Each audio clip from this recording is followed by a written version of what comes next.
I'm Spencer Fluman, the Executive Director of the Neil A. Maxwell Institute at Brigham Young University. And I am here with Patrick Mason, the Howard W. Hunter Chair of Mormon Studies at Claremont Graduate University. And our topic today relates to a book that you wrote, Patrick, that we actually published at the Maxwell Institute, co-published with Desert Book. It's called Planted. And part of that book was aimed at what we might call the peaks and valleys of the journey of faith, especially for modern Latter-day Saints. And so we want to talk through that today. What do we make of these valleys of faith, sometimes even the loss of faith in the people we love, and those of us who are still kind of on that journey of faith, what's our relationship to those folks? So that's kind of our broad topic. But maybe to start us, talk about what kind of prompted the book for you. What brought out Planted from you?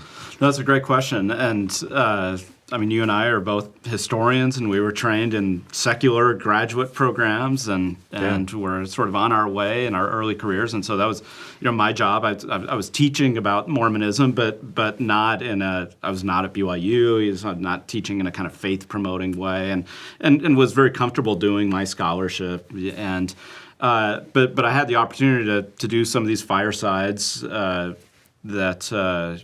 to address issues of kind of doubt and these kinds of peaks and valleys of the faith journey.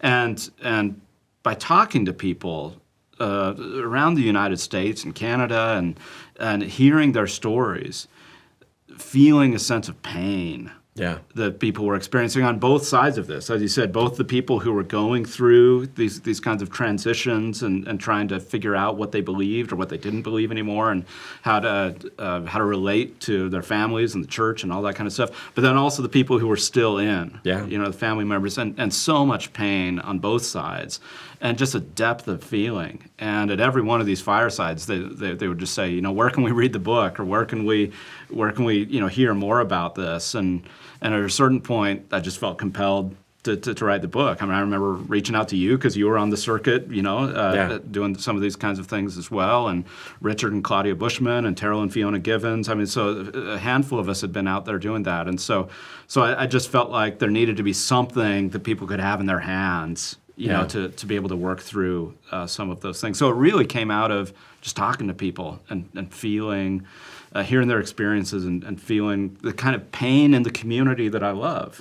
Yeah, and I'll add the word fear to your word pain. As I was out kind of interacting with BYU students, with their concerned family members at times, I've had more than one parent reach out and say, hey, this really helped this child of mine in your class. Thank you. Where can I get more of this kind of thing? There's a great fear around the idea of losing faith, or what sometimes we call doubt. Doubt itself, that word, can be really threatening to some folks. I've found some really strong reactions to the word doubt. Worried that for instance, by talking about doubt, that somehow it's going to grow. Right. That it somehow it's validate it. You validate it or something. So, I mean, even that in and of itself, to me, is an indicator of some deep things in our community that are powerful. Because on the one hand, I can reframe doubt as questioning. Sure. Some of my conversation partners prefer that. My response has often been, there are some folks who I've talked to who have been in a place where they're like, this doesn't make sense to me. But I'm still operating from a position of faith and generosity, and I want to pursue this question. Give me new tools so I can pursue this question in new ways. Right. And I think that's legitimate. I wouldn't. In some cases, doubt doesn't seem to work, but that's not all the people I talk with. Right. Sometimes I talk with people, and it's I don't think I believe that you believe, or I don't think I believe anymore. That's gone beyond just a question. It's gone beyond a question. They're in a different place. And if I were to come and say to them, well, what you're experiencing isn't doubt, they're going to look at me like, what kind of violence and condescension are you? Okay, find a better word in the English language. Yeah, right. But that's where they're at. Yeah. And so the combination of fear, the combination of pain, in your experience, what puts people here? How do they find themselves here? Well, at that place. Yeah, well, I mean, I think we have to recognize the context here, which is a spiritual community for which one of our great strengths as Latter-day Saints has been a sense of spiritual certitude. Right? Yeah. That we believe, and there are promises in the Book of Mormon and other things, that if you pray, that God will reveal things to you and you will know things by the Holy Ghost. And those of us who were raised in the church, or those who are converts, and I mean, when you go to fast and testimony meeting, what do you hear over and over? I know, I know, I know. And so that just gets built in to not just the language we use, but into the way we think that spirituality works. Yeah. That it's about certitude, and that if you come up anything short of that, then that's not the gold standard, right? And you might not even be on the right track, right? Yeah. If you can't use the language of I know, well, somehow obviously you're not in tune with the Holy Ghost. So there's that kind of context, and it's oftentimes unspoken because it is one of the great strengths of the community. And so when people get to the place where they feel like they can't say I know, then that creates challenges for them. And I think it usually happens in a couple of different ways. One is that they encounter information about the church, oftentimes church history or church doctrine, things that don't square with what they learn in church and hear about from the pulpit. And sometimes they'll dismiss these things immediately as kind of anti-Mormon slurs and things like that. But the more that they research, and of course the internet gives all of this information to us, it just, it's very easy to find this information in a way that it wasn't even 20 years ago. Yeah. And so they find this information is disconcerting, it doesn't square with what they've learned, and they realize that it isn't just lies. There's actually factual basis to these things. Yeah. And now they've got a problem. Yeah. Right? So there's that, and then there's another category of people, and sometimes a lot of times there's overlap, but people who just feel like that the church doesn't feel comfortable to them anymore, that there isn't a place for them, that oftentimes this happens for people who feel like they just don't fit in. Maybe they're gay or lesbian or allies of them, and they feel like the church's current doctrines and practices don't allow them to be authentic or have those kinds of questions. Maybe it's because they don't conform to what is the kind of dominant mode of kind of political and ideological conservatism in the American church, and they feel like I can't even be me when I go to church. Or there's gender issues. So they may or may not have questions about the history or about particular points of doctrine, but it's about I'm not sure that this is the place for me. Yeah. And that's really disconcerting. It is, and I'm wondering about what you've prompted in my mind are some findings of a researcher by the name of Jana Reese, and she's undertaken this massive survey of Latter-day Saints and some Latter-day Saints who are former Latter-day Saints and so on. And I was struck by the number one response from women who have left the community. And Jana blogged about this. It wasn't a doctrinal or even kind of church government question about authority or women's participation or women's kind of spiritual empowerment. It was, I felt judged or misunderstood. Right. And that was kind of the pastoral side in me. It was kind of jarring because I was half expecting something else. And it was this viscerally personal fit question. So that resonates with me. So how do you think, how is the approach different as you've talked to people? Yeah. How is the conversation different if they're in one of these two different categories? Somebody who has the kind of historical doctrinal questions versus somebody who has the kind of fit question. It's a great question. I don't know. I mean, both groups, at least in my conversation, share a kind of trust crisis. Mm-hmm. Mm-hmm. it's not this. Is it the same thing as a faith crisis? Sometimes we reduce all of these questions to the title faith crisis. That may or may not be helpful. I don't know. But there's a trust gap there. On the one hand, the questions, the things they found on the internet, it's a destabilizing question about authority and almost what philosophers would call the epistemology question. How do I know what I know? Right.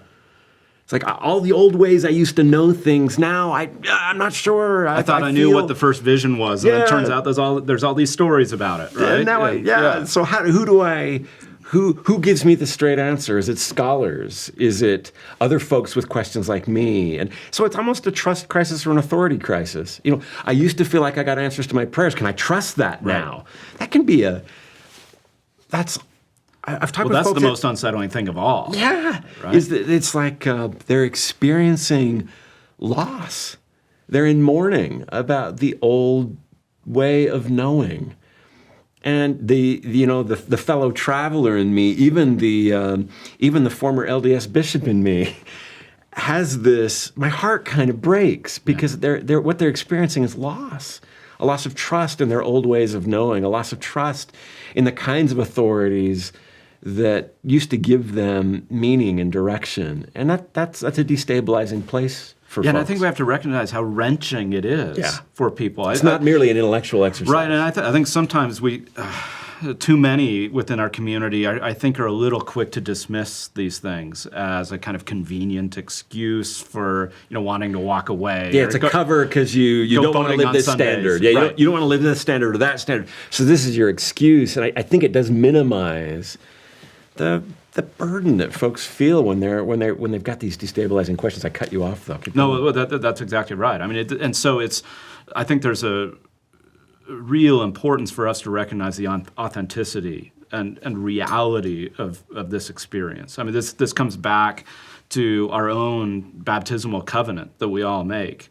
Mosiah 18, to mourn with those that mourn, to comfort those who stand in need of comfort. We don't get to choose which people we mourn with or who we comfort with. We're only going to comfort the people that we agree with. Yeah, you've had a death in the family. Okay, right. I can comfort Here's you. Here's a casserole. I can comfort you. Yeah, right. I know how to do that. But you're not sure about this or that.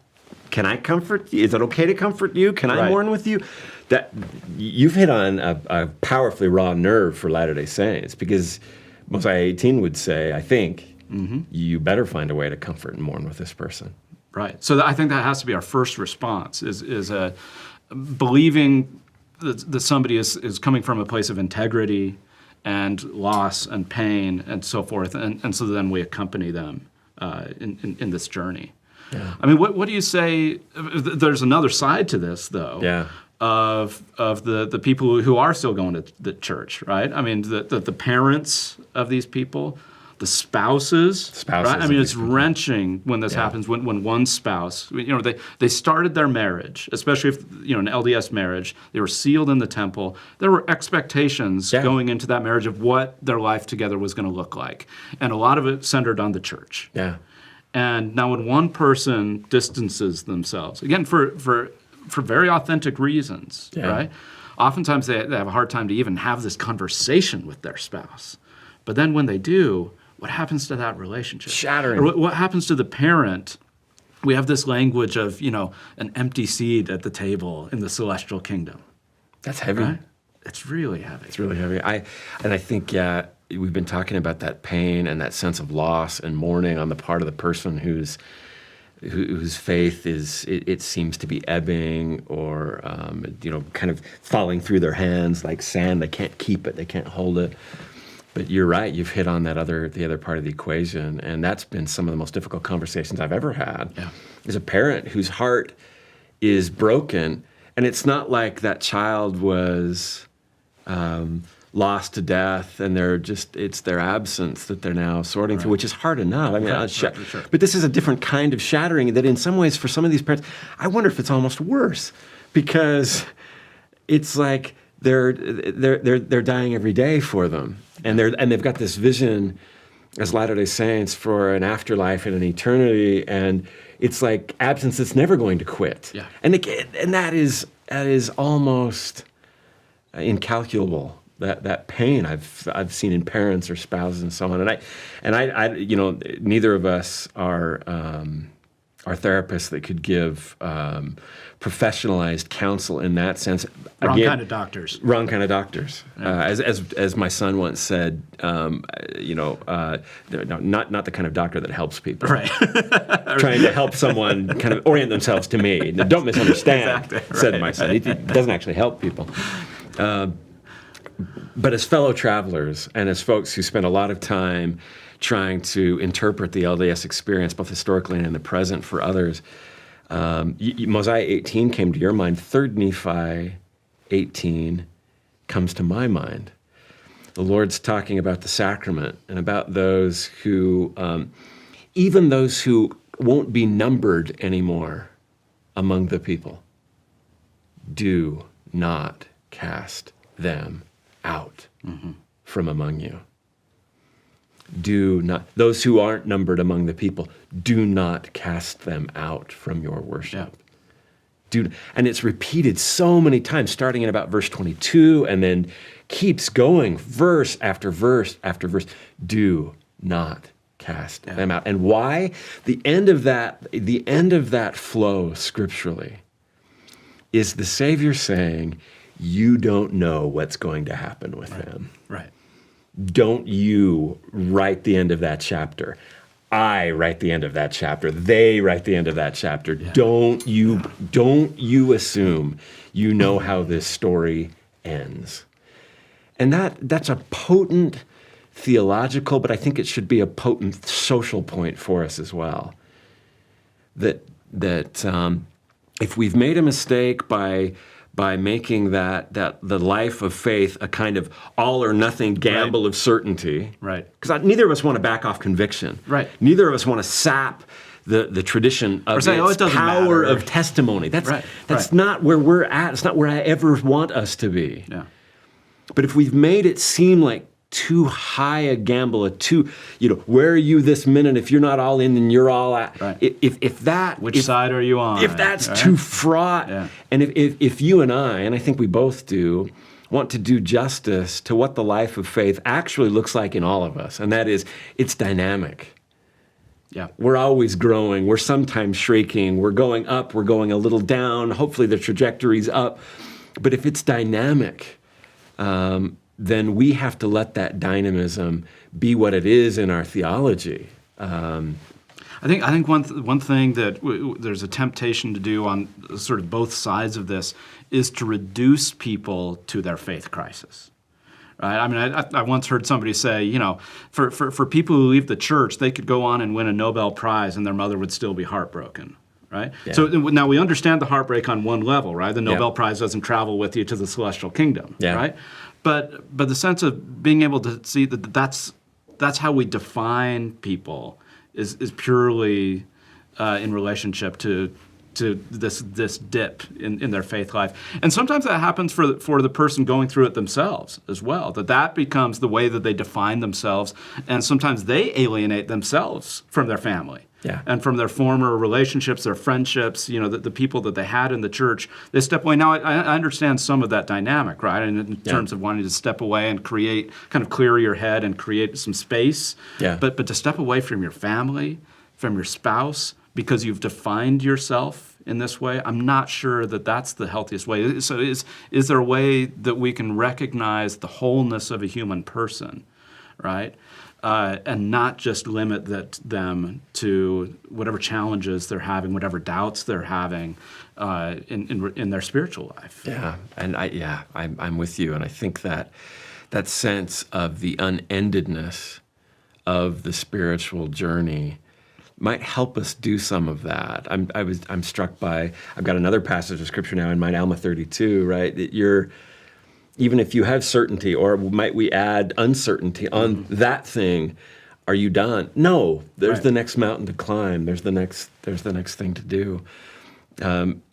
It feels like we have a lot of hard work to do together to find ways to continue to love. What reward have we if we love only the person who perfectly fits our image of them. I don't think we've got a lot there. And so for those of us still in the communal fold,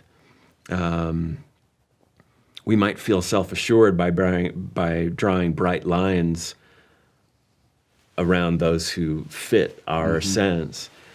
But boy, we will have squandered our birthright a little bit, won't we? Because we'll be self-assured, we'll be small, we'll feel pure, but we won't be much of an influence for good in outside that very small thing. Yeah, and we will have lost so much of the kind of gifts and talents that people can bring. You know, there's Zion, it sort of plays out in different ways in the scriptures, but in section 45, it talks about Zion in pretty capacious terms, and it's not just church members or covenanted church members. It's Zion is for anybody who doesn't want to be at war with other people, right? And does not have a mind to injure one another. And they come, and Zion is a refuge where they come for some kind of peace, right? And it is a harbor, but it's so interesting that it's not just for those in the covenant, but it's for all people of goodwill. Yeah.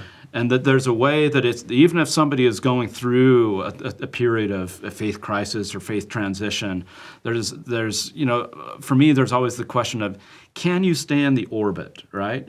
Can you recognize the goodness of this community that helped form you?